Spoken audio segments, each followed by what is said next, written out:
fikirkayga ama haddaan sida fikradayda ay tahay qof ka hadduu ama xaaskiisa ama xaaskeeda ka maqan yahay waa sacrifice ay ugu gashay dalkeeda iyo dadkeeda oo weliba taariikhdeeduna aan ognahay waxaan rabaa si gacmo furan leh oo warm welcoming ah aad igula soo dhaweysaan Dr. Hodan Ciise oo ah Prime Minister's wife.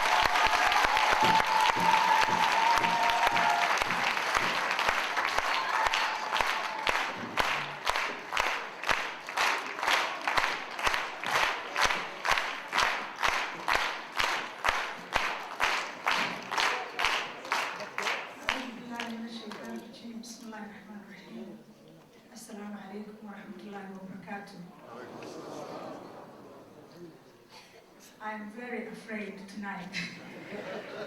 I can stand in front of many students, Americans, but it's very hard for me to talk in front of all these Somali men.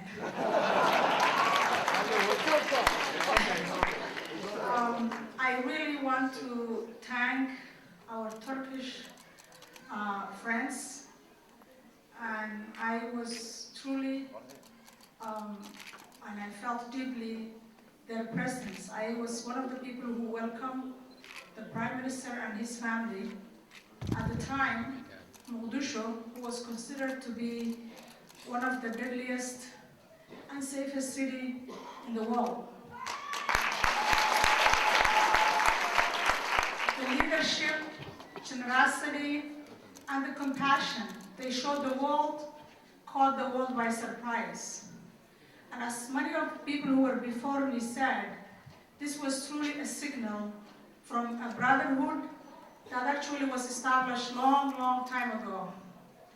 Indeed, what I want to say is friend in need is friend indeed.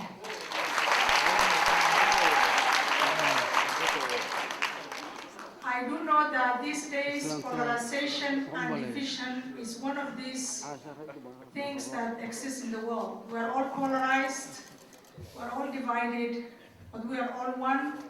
We are Somalis, we are Muslims, we are all one community, and in my eyes, we all look alike.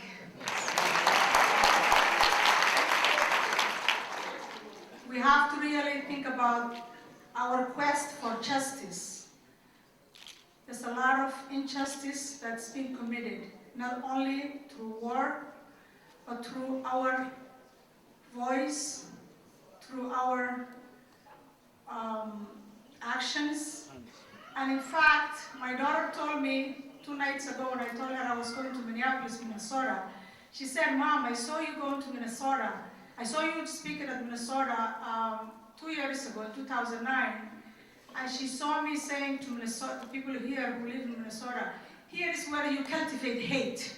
That was in 2009. I want to say here is where you need to cultivate unity. Here is where you need to cultivate unity. You have the power, you have the wealth, you have the religious leaders here. This is the time in Somalia we need to build united Somali. Unity in diversity. Say after me. Unity in diversity. Unity in diversity. We will be all diverse in clan, in religion, in whatever you name it, but we all in one. Without unity, we will always be destroyed. We will not be failed state, but we will be missing from the world community. So it's up to you. I had somebody said, yes, Turkey is there to help us, but we need to help ourselves. We need to build our unity for us. And without that, we never have unity. We serve those who help us. We activate everybody. So I want to actually get back to helping to say to my ambassador Ganai, who is also my true friend, that in fact, even though I say Somalia is destroyed, if you go to Mogadishu, you will see a broken country. When I went, what I really saw was broken people. People who've been in civil war. And you can ignite their love just in few minutes. But you can also ignite their hate in just few minutes. So should we ignite their love from the diaspora, or should we ignite their love from the diaspora? It's up to us. and it's timely now. The most unifying thing that happened to Somalia is the Turkish community, the Turkish people, the Turkish Prime Minister. And the unifying thing is the most resource thing that we need. I have few challenges. One thing I wanted to thank again is how they help our youth. I have always said unemployed youth, and we have a lot of unemployed youth. Unemployment is about 99% in Somalia. Unemployed youth, I call them the weapons of mass destruction.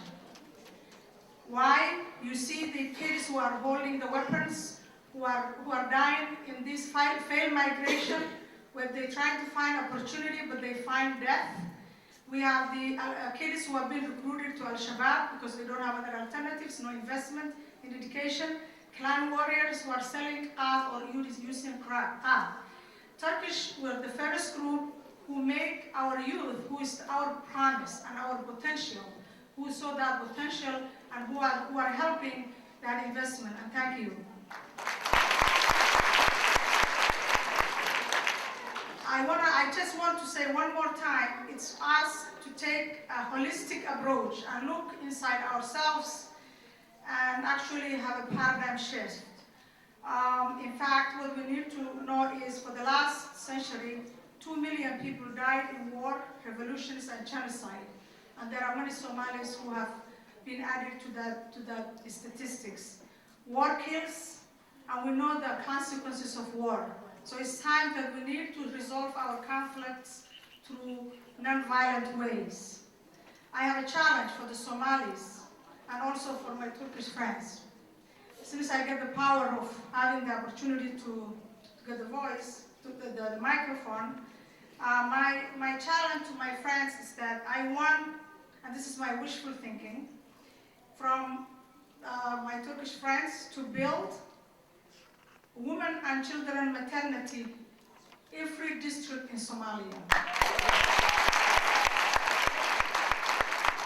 And I hope you will take that challenge home, and I hope you can try your best to do what you can, and we will help also. I want you to think about programs that empower our youth.